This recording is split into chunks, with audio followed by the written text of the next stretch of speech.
सभी को नमस्कार। मैं राजकुमार विश्वकर्मा।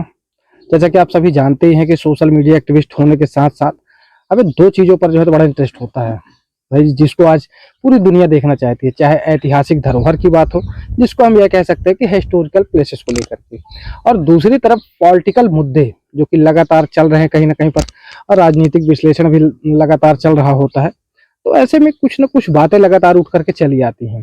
भाई आज तो वर्तमान की स्थिति ये होती है कि अब जो वर्तमान की राजनीति है, उस राजनीति को धर्म से जोड़ा जाने लगा। क्योंकि इससे पहले हम यह अगर कहें कि क्या वास्तविकता के तौर पर धर्म था ही नहीं, या फिर आज वर्तमान की जो राजनीति है उसने धर्म को मुद्दा बना लिया, धर्म की आड़ में लगातार राजनीति होती है। तो चलिए इस छोटी सी मुलाकात पर हम आपको एक शख्सियत से मिलवाने वाले हैं। हमारे इस छोटे से गांव से ही होते हैं। तो यहाँ पर ऐसा है कि धर्म गुरु भी देश भर में तमाम कई सारे हो चुके हैं। साथ ही साथ भाई हमें उनसे ये भी चर्चा करनी चाहिए कि आखिर राजनीति का मसला है क्या। तो आज हमारे साथ त्यागी जी महाराज जी हमारे साथ हैं। तो महाराज जी, मैं आपसे जानना चाहूंगा सबसे पहले, क्योंकि देखिए आज देश भर में ये जो राजनीति है, पॉलिटिक्स के नाम पर जो है तो धर्म, हिंदुत्व, धर्म खतरे में है, कभी कुछ बताया जाता है। तो इससे आप लोग कितना सरोकार होते हैं, या फिर जनता को भी तो सच जानना चाहिए कि धर्म की वास्तविकता है क्या। राजनीति में कहीं ना कहीं पर तो आज धर्म का ही मुद्दा बना लिया गया। देखिए, मैं जिस तरीके से राजनीति को और धर्म को देखता हूँ, नीति से जो राज्य किया जाता है उसको राजनीति कहते हैं, ठीक है ना। और हमारे धर्म शास्त्रों में बताया गया है कि धर्म को किसी भी तरह से यदि खतरा हो रहा है राजनीति के कारण, तो वो राजनीति है ही नहीं। और आज की जो राजनीति है उसमें, जैसा कि आपने भी बताया ना, तो धर्म को ही पूरा उपयोग किया जा रहा है। धर्म के नाम पर जो है इतना भयंकर तरीके से आडंबर फैलाया जा रहा है, जिसमें हमारे जैसे साधक लोग भी बाधक बने हुए हैं। और इसके लिए हमको राज्य करने की नीति को सबसे पहले समझना है कि नीति से राज्य किया जाए। जो नीति से राज्य किया जाएगा वो हमारी राजनीति कहलाएगी। और अगर हम नीति से राज्य करेंगे ना जिस दिन, उस दिन हमारा धर्म जो है सचमुच, क्योंकि धर्म कभी किसी को तोड़ता नहीं है, ये बात सब लोग बोलते हैं, धर्म जोड़ता है। और धर्म जब जोड़ता है तो हिंदू, मुस्लिम, सिख, ईसाई, हम लोगों ने गीतों में सुन रखा है, हिंदू, मुस्लिम, सिख, ईसाई आपस में सब भाई भाई। और यहाँ पर जो स्थितियां चल रही हैं, वहां पर छोटी छोटी जातों को भी, जातियों के बीच में भी मतभेद पैदा किया जा रहा है। और जब जातियों के बीच में मतभेद पैदा किया जाएगा तो हम लोग कैसे ऊंचाई पर पहुंच पाएंगे। हमारा जो देश था, त्याग, तपस्या और बलिदान की भूमि थी, यहाँ पर आज लूटपाट मच गई है। आज किसी एक देवी देवता के नाम पर, किसी ने जो है झंडा लगाने के नाम पर, और इतना भयंकर तरीके से लोगों को जो है दान के नाम पर, कि आप जो है दान करिए, आप पाप करिए लेकिन दान करिए। पाप करके आप कैसा भी दान करेंगे, और मैं तो हमेशा कहता हूं कि आप दान करें या ना करें, कमाना ईमानदारी से। आपको जिस दिन आप ईमानदारी से कमाने लगेंगे, आपको दान करने के बारे में नहीं सोचना, क्योंकि वो आपका दान हो गया, उसी पल आपका दान हो गया जिस पल आपने ईमानदारी से कमाई की है। तो हम चाहते हैं, और वर्तमान की राजनीति को कहीं ना कहीं कष्ट भी होता है। हम लोग क्षेत्रीय स्तर पर भी देखते हैं, गांवों से हमारा जो एक क्रम चलता था, सबसे ज्यादा ईमानदार लोग गांव के होते थे।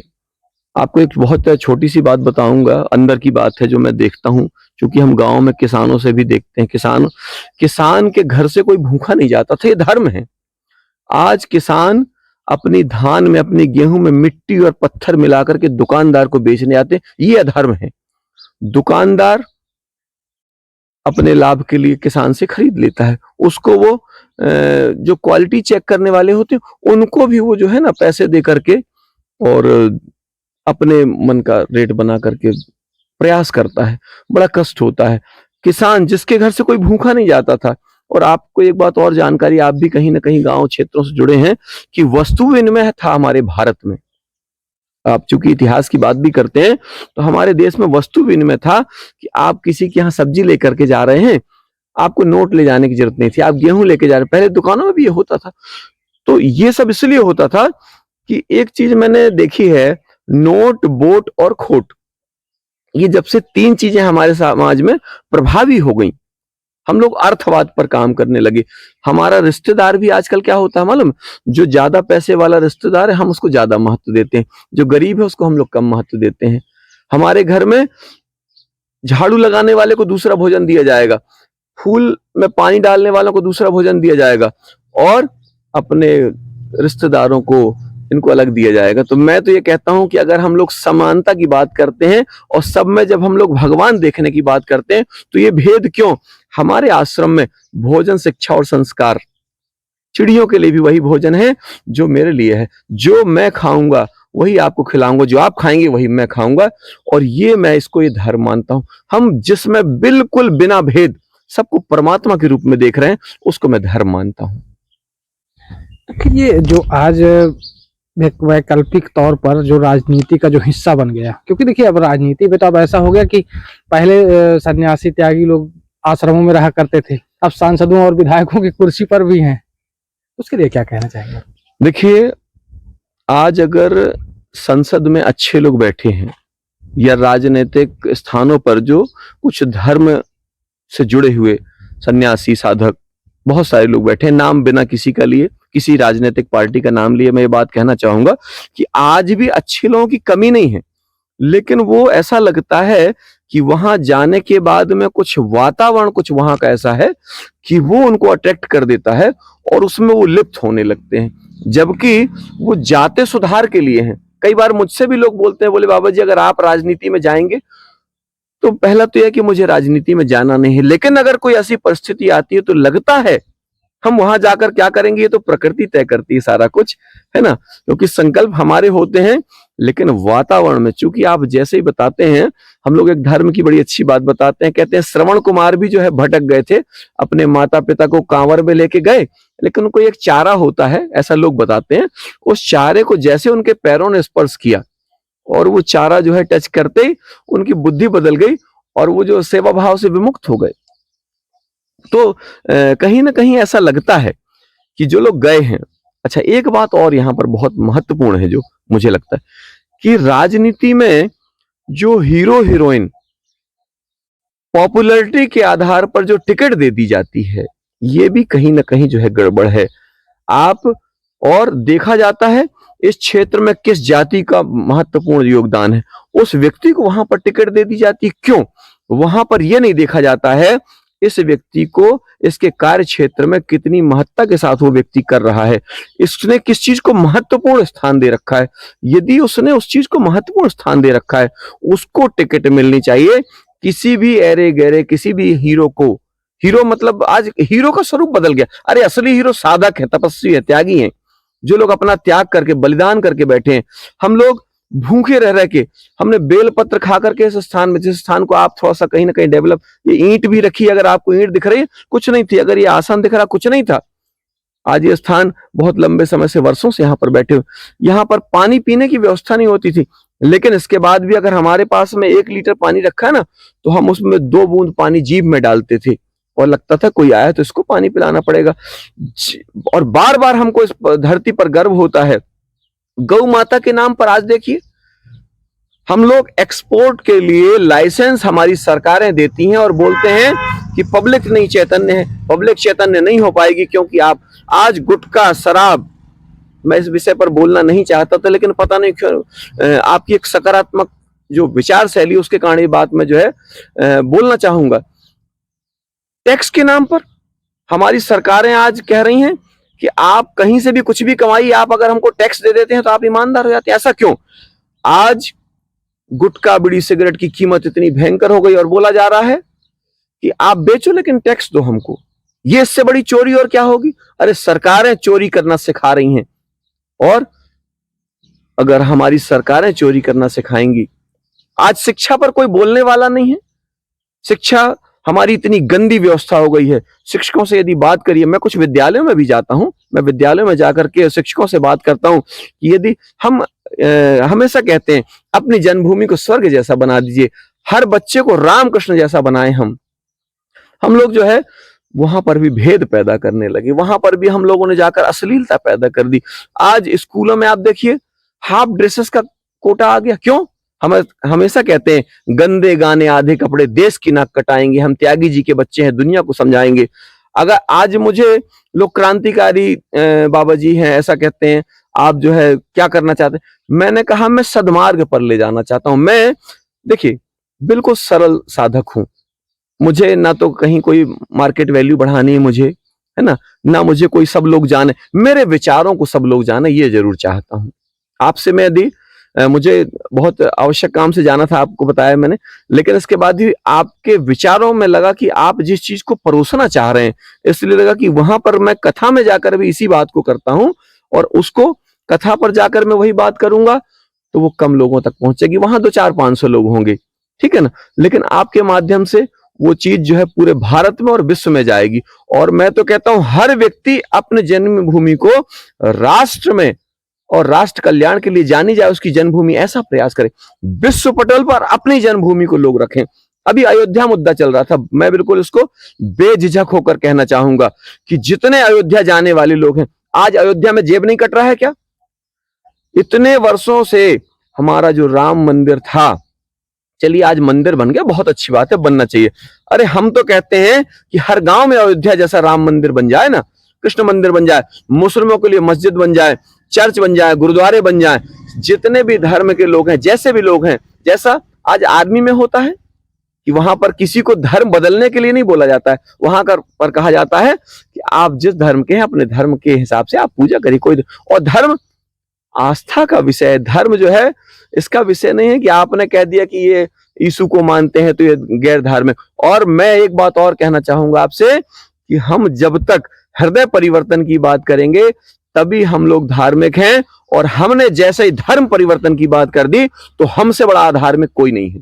अगर हम धार्मिक हैं तो हम धर्म परिवर्तन की बात नहीं, हृदय परिवर्तन की बात करें। और दूसरी एक बहुत महत्वपूर्ण बात जो ये है कि हम कहते हैं कि वो फलाने धर्म का व्यक्ति जाकर के वहां और धर्म परिवर्तन कराता। जब आप अच्छे काम करने वाले का साथ नहीं देते हैं, अंबेडकर जी के साथ क्या हुआ? अंबेडकर जी ने बौद्ध धर्म क्यों अपनाया? इसके पीछे आप जाइए, क्योंकि उनके जो साथ वाले थे, उनके जाति के लोग तक ही उनको बहिष्कार करते थे, उच्च कुल के लोग उनका बहिष्कार करते थे। ये गड़बड़ियां आई। आज यदि ये बताइए कि त्यागी जी कोई अच्छा काम कर रहे हैं, आप अच्छा काम कर रहे हैं, संसार में कोई भी अच्छा काम कर रहा, उसके साथ खड़े होने वाले लोग कितने हैं? अरे आजकल, पहले आहुति जाती थी भगवान जी हवन में, और आज आप अच्छे विचार लिखिए, आपको कोई एक कमेंट लिखने वाला नहीं, ये एक आहुति का काम करती। मैं सोशल मीडिया का, मैं भी अपने आप को एक्सपर्ट मानता हूं, ऐसा कह सकते हैं कि सारी सोशल मीडिया में मैं अकाउंट बना के, पढ़े लिखे बाबा हम, एक्सपोर्ट में हम जॉब करते थे, है ना। और जितनी लोगों ने कमाई सोची होगी जीवन में, उतना हम लोग महीने में कमाते थे, जितना एक व्यक्ति पूरे जीवन में। और उस धन को परमात्मा ने किनारे कर दिया और कहा कि अब किसी और चीज की जरूरत है। और हम ये जानते हैं और ये मानते भी हैं कि हमारा कहीं ना कहीं समाज को बदलने के लिए परमात्मा ने एक प्रेरणा जगाई है। अब कोई अर्थ की कोई आवश्यकता नहीं होती है हमारे पास में। अभी आपको आज की बात बताऊं मैं कि हमारे पास में हमने आधा किलो दलिया बनाया होगा मात्र, जिसकी कीमत अगर सोसाइटी से गेहूं खरीदने वाले से बोले तो 50 पैसे होती है आधा किलो गेहूं की कीमत। अगर हम बाजार से खरीदते हैं तो मात्र वो दलिया की कीमत सब कुछ बनने के बाद 20 रुपए। हमारे पास 20 लोग खा लिए भोजन। लोग कहते हैं कि जरूरतें, आज महंगाई है। हम कह रहे हैं बिल्कुल महंगाई नहीं है, लोगों ने अपनी जरूरतों को बढ़ा रखा है। लोगों की जरूरतें इतनी भयंकर हो गई, हर घर में 1-1 लाख रुपए की मोबाइल क्यों खरीद रहे हैं आप? 5-5 लाख रुपए की बाइक लोगों के पास पड़ी है। हमारे घरों में जरूरतें इतनी भयंकर हो गई हैं, सलाह खूब दी जाती है, काम नहीं किया जाता है। और आज सलाह देने के नहीं, आचरण पर उपदेश करने की जरूरत। आपके आचरण से हमारे साथ लोग क्यों बदल रहे हैं? आपको मैंने दलिया खाने को दिया, आपने कितने प्रेम से खा लिया दलिया? क्यों? आपको लगा कि हम जिस स्थान पर हैं उस स्थान की गरिमा ही ये है। अरे और आपको बस नहीं, मैं तो कथाओं में जाकर के भी मैं राम कथा करता हूं, श्रीमद् वाल्मीकि राम कथा करता हूं। क्यों?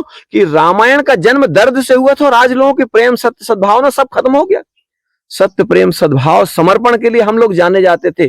साधक सबसे पहले जाता है, इस समय जो बाबा जी बने सबसे पहले क्या कहते हैं? अगर कोई चावल आटा देता है ना तो कहते हैं नहीं इसको मत दो, हमको पैसे दे दो। क्यों? पैसे की जरूरत कहां पड़ रही है? पैसे की बिल्कुल जरूरत नहीं। मैं कहता हूं मेरे पास 1 रुपया नहीं हो, मेरे से ज्यादा आनंद में कोई नहीं है। बल्कि कोई देता है तो लगता है इसको कहीं सही जगह पे खर्च करना पड़ेगा। जब नहीं देता है मुझे कोई पैसा तो मैं बड़ा आनंद, मैं कहता हूं मुझे पैसा मत दो। आपको आपके माध्यम से एक बहुत बड़ी बात बताता हूं। अभी मेरा जन्मदिन मनाने के लिए डीजीपी आए भोपाल से। उन्होंने कहा महाराज जी मैं आपका जन्मदिन मनाने आया हूं, अपना अकाउंट नंबर दीजिए। और ये बात मैं आपके चैनल के माध्यम से बता रहा हूं, कोई प्रूफ कर सकता है इस बात को, और मैं चाहता हूं कोई प्रूफ करे, डीजीपी से फोन करके पूछे कि क्या सही है। तो डीजीपी ने मेरे को बार बार रिक्वेस्ट की, लेकिन मैंने कहा मुझे पैसा चाहिए ही नहीं। आश्रम निर्माण, अरे आश्रम निर्माण, आज 20 मंजिल का स्कूल बना लेंगे आप, लेकिन अगर आपने वहां सच्ची शिक्षा नहीं दी तो किस मतलब का। पहले गुरुकुल में पढ़ करके राम भगवान बनते थे। राम जी कौन सी क्लास तक पढ़े बताएगा कोई? राम जी 14 साल तक जंगल में रहे, कौन से एटीएम लेकर के गए थे?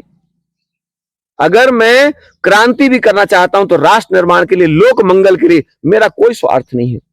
अगर मेरा स्वार्थ है तो राष्ट्र रक्षा विश्व कल्याण ही मेरा परम लक्ष्य है, लोक मंगल ही परम लक्ष्य है।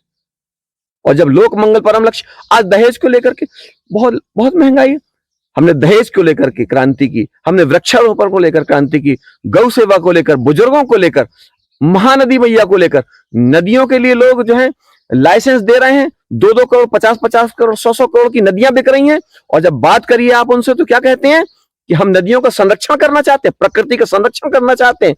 मैं कर्मयोगी प्रकृति पुत्र त्यागी जी, ज्ञान तीर्थ स्वर्गधाम विलायत कला के माध्यम से आपको ये चूंकि बताना पड़ेगा संसार को कि कटनी जिले में दुनिया का सबसे पवित्र तीर्थ का निर्माण हो चुका है, जिसमें क्रांति की ज्वालामुखी जल चुकी है। लोगों तक पहुंचना बाकी हो, ऐसा हो सकता है। आज देश विदेश में हमारे विलायत कला को सब लोग जानते हैं। किस लिए जान रहे हैं? त्यागी जी के लिए कोई ना जाने, त्यागी जी के द्वारा जो यहां पर कार्य किया जा रहा है। आज आपने शायद सुना होगा, देखा होगा कि मैं महानदी मैया में जाता हूं और महानदी मैया को मैं गंगा से सम्मान दिलाना चाहता हूं। मैं कहता हूं हमारी नदियां किस बात में कम है, मेरी गंगा किस बात में कम है, मेरी महानदी मैया। हर व्यक्ति अपने क्षेत्रीय नदियों के लिए काम करे, हर व्यक्ति यदि अपनी क्षेत्रीय नदियों के लिए काम करता, जिस दिन आपने अपनी क्षेत्रीय नदियों को गंगा मान लिया, आपको इलाहाबाद जाना है जाइए, हरिद्वार जाना है जाइए, दर्शन करके आइए। और मैंने तो एक गीत लिखा है, बहुत अच्छा गीत है, यही अयोध्या, यही बनारस, यही वृंदावन धाम है, और जान सके पहचान सके तो सबके अंदर राम है। कोई मक्का, कोई मदीना, कोई अमृतसर जाते हैं और जो बैठा है सबके अंदर उसे समझ नहीं पाते। अरे दुनिया घूमो बुरा नहीं है, अनुभव की यह खान है, पर देवत्व जगा लो खुद में, हम नहीं साधारण इंसान है। हम लोग साधारण नहीं है। राम की, कृष्ण की, जो हम लोग क्या बोलते हैं, गीता, गायत्री, गंगा, चंदन इस देश की माटी, कहां गया वो चंदन? चंदन सिर्फ माथे पर लगाने के लिए है, चंदन सिर्फ माथे पर लगाने के लिए नहीं, ये चंदन हमारे अंदर तक होना चाहिए, अंदर तक जाना चाहिए, क्योंकि जब तक हम भोजन नहीं करते उसका रस नहीं बनता है। विषय बहुत सारे हैं और कहीं ना कहीं आप भी इस बात को जानते हैं, और आपकी जिज्ञासा के हिसाब से आपके जो भी विषय होंगे उस पर मैं खुल करके पूरी बात करूंगा, बिना किसी लाग लपेट, बिना किसी राजनीतिक व्यक्ति का नाम लिए, क्योंकि मुझे किसी से ना तो दोस्ती है, ना किसी से दुश्मनी है, और ना मुझे किसी से कुछ प्राप्त करना, क्योंकि मैं संसार में, मुझे परमात्मा ने भेजा है। अगर मेरी मृत्यु का कारण भी कुछ होगा तो परमात्मा ही होगा। मुझे सांप बिच्छुओं ने बचाया है, आप मेरी जान लेकर के, अगर ऐसा लगता है कि आप मेरी जान ले सकते हो तो आपको बहुत बड़ा भ्रम है। सुकरात को लोगों ने जहर देकर मार दिया, यीशु को लोगों ने जहर देकर मार दिया, उनके हाथों में आप देखिए खील लगा दिए गए, ओशो को लोगों ने पॉइजन दिया। क्यों? अच्छे काम, और अच्छे लोगों ने ही दिया जो अच्छे दिखते हैं। समाज को सबसे ज्यादा अच्छे दिखने वालों से कष्ट है, सबसे ज्यादा समस्या उन लोगों की है जो समाज में अच्छा दिखते हैं, अच्छा बोलते हैं, अच्छा करते नहीं है। अच्छा करने वालों से जब लोगों को कष्ट होता है तो समाज में फिर कोई ना कोई क्रांतिवीर पैदा होता है, फिर वो चाहे कर्मयोगी प्रकृति पुत्र त्यागी जी हो, और जैसे आप जैसे सोशल मीडिया के एक्टिविस्ट हो। मैं आपको भी हृदय से नमन करता हूं कि आप अच्छी बातों को अगर समाज तक ले जा रहे हैं। आज सोशल मीडिया वाले भी बिक चुके हैं, आपको पता है इस बात को। मेरे माध्यम से ये बात जाएगी तो लोगों को कष्ट होगा। कभी हम किसी को अगर मैसेज करते हैं कि ये विषय पहुंचाइए, कहते हैं बाबा जी कोई ऐड दे दीजिए। क्यों दे दें आपको ऐड? हम कहां से ऐड देंगे? और नहीं देना आपको हमको ऐड। और एक दिन हम जानते हैं, और आप भी इस बात को जानते हैं, एक दिन यहां पर विदेशों से मीडिया वाले आएंगे और ऐड लेने के लिए नहीं आएंगे, वो यहां पर विचार लेने के लिए आएंगे। ये बात आप भी बहुत अच्छे हृदय से, मैं समझ सकता हूं कि आपका हृदय इस बात की गवाही देगा। और क्योंकि मैं कोई रिकॉर्डिंग बात नहीं है मेरी कि मेरे को जो है कोई प्लानिंग वाली बात है, आपसे मैं जो कुछ भी कह रहा हूं हृदय से कह रहा हूं। जो मेरे अंदर जो दर्द है, श्रीमद् वाल्मीकि जी को जो रामायण लिखी गई, तो एक पक्षी को जब एक व्याघ्र ने मार दिया था उसका दर्द था, इसके कारण रामायण लिखी गई। और मेरे अंदर जो राष्ट्र के प्रति जो प्रेम है और राष्ट्र के प्रति जो मेरे अंदर दर्द है, उसके कारण स्वर्ग निर्माण हो। धरती पर स्वर्ग सजाना है, मानव में देवत्व जगाना। आप राम को मत पूजिए या पूजिए, मैं बिल्कुल मना नहीं करता हूं किसी को। आपको जिसकी पूजा करना उसकी पूजा करिए, अपने माता पिता की पूजा। अरे मैं तो कहता हूं धरती माता की पूजा करिए। जिस दिन आप इस धरती माता को पूजने लगेंगे, इस धरती माता को समझने लगेंगे कि सबसे बड़ी मेरी मां है। आज किसान जहर परोस रहा है यहां पर। किसान जहर जिस दिन परोसने लगे, सबसे सच्चा बेटा होता था किसान। किसान जहर परोसने लगेगा तो बताइए, जो सबसे सच्चा बेटा है, आपको आपकी मां चाहती है कि मेरा ये सबसे अच्छा बेटा, सबसे सच्चा बेटा, और आप ही अपनी मां को ले जाके जहर परोसने लगे। मैंने अभी कल की कथा में कहा था कि जिन लोगों के घर में गोबर वाली खाद से खेती होती है, वही मेरे लिए चावल, एक मुट्ठी चावल ले आओगे तो मैं ले लूंगा, बाकी मेरे लिए कोई कुछ मत लाना, पैसे की मुझे जरूरत नहीं है। और अगर मैं कभी आपके घर आ जाऊं और आपको लगे कि बाबा जी को प्रसन्न करना है, तो मेरे को थोड़ी सी दलिया या खिचड़ी खिला देना, ये नमक रोटी खिला देना। मैं ड्राई फ्रूट वाला बाबा नहीं हूं, मैं फलाहारी बाबा नहीं हूं। मैं गंगा जल पर रहने के लिए तैयार हूं। मैं भी गंगा जल पर व्रत रखा था हमने। शरीर में चूंकि ऐसा लगता है कि थोड़ा सा कमी आई ऊर्जा में, लोगों ने बोला, हमारे एक बहुत परम स्नेही आश्रम के बड़े अच्छे सहयोगी सदस्य मोहम्मद इजराइल, इस बात को मैं नाम लेकर के बताने में मुझे खुशी हो रही है। उस व्यक्ति ने इस आश्रम के लिए जो किया, बड़े बड़े हमारे अच्छे खासे मित्र जो बने फिरते हैं आज भी, जो धर्म के प्रेमी बने फिरते हैं, उन लोगों ने कुछ नहीं किया। उनके छोटे भाई, आप जानते होंगे शायद, मोहम्मद एजाज, वो गाड़ी लेके आए तो बोले, बाबा जी आपको किसी अच्छे काम के लिए कहीं भी जाना हो, ये गाड़ी खड़ी है, बताइए, कोई पानी पिलाने वाला नहीं है। वो व्यक्ति जो है तन मन धन से, कभी आश्रम में कोई टेंट का कोई काम होता है, वो मुस्लिम होने के बाद में वो अपना कर्तव्य निभा रहा। कहता महाराज जी आपके लिए टेंट एनी टाइम, और बिना 1 रुपए खर्च किए, कोई पैसा नहीं महाराज जी। और किसी गरीब कन्या का विवाह करना हो महाराज जी, आप वहां पर टेंट लगाइए, किसी को 1 रुपए देने की। ऐसे लोगों की समाज में जरूरत। अब इसको आप मुस्लिम कहेंगे कि धर्म प्रेमी कहेंगे? और मैं गर्व से कहता हूं कि अगर ऐसे मुस्लिमों को लोग समाज के द्रोही मानते हैं, तो भी मैं समाज का सेवक ही। और मैंने तो खुले मन से बताया आपको कि मैं बस इतना चाहता हूं कि सबके अंदर प्रेम भाव जाग जाए, सबके अंदर मानवता जाग जाए। तो आप निश्चित मानिए, अपनी जन्मभूमि को स्वर्ग हम बनाएंगे, इस मूल मंत्र को ले ले और हर काम पूरे होंगे आपके। एक और 2 लाइन का गीत है, वो भी मैं आपको बताऊंगा। उसको ईश्वर की प्रेरणा से मैंने लिखा। पूर्ण प्रभावी सत्संकल्प कैसे होंगे पूरे? आपने अगर जानना चाहा कि महाराज जी सब कैसे पूरे होगा, मन में सवाल आएगा ना, तो पूर्ण प्रभावी सत्संकल्प कैसे होंगे पूरे? चिंता मत कर, इसमें जो है एक लाइन बीच की जो है सबसे महत्वपूर्ण है कि पूर्ण प्रभावी सत्संकल्प कैसे होंगे पूरे, चिंता मत कर, कर्म किए जा, कुछ न रहेंगे अधूरे।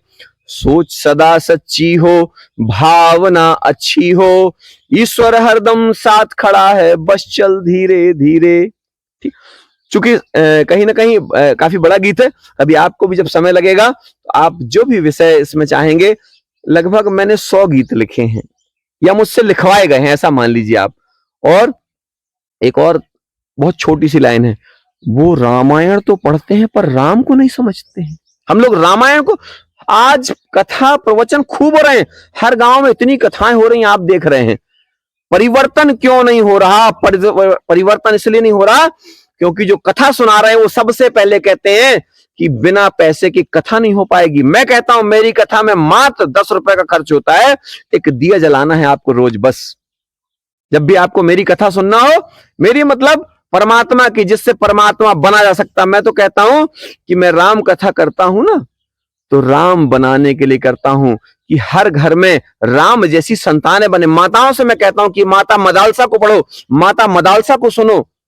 उनने अपने पुत्र को कंट्रोल करने के लिए अपने भाई से अटैक करवाया था। कभी इस पर आपको बताएंगे कि उनके पुत्र थे, तो उन्होंने कहा संसार के लिए रोने वाला पुत्र नहीं चाहिए मुझे, मैं तपस्या करके, पति पत्नी दोनों ने तपस्या की, और जब दोनों ने तपस्या की तो जो संतान उत्पन्न हुई, ऐसी संतान उत्पन्न हुई कि जो राम को भी पीछे छोड़ दे।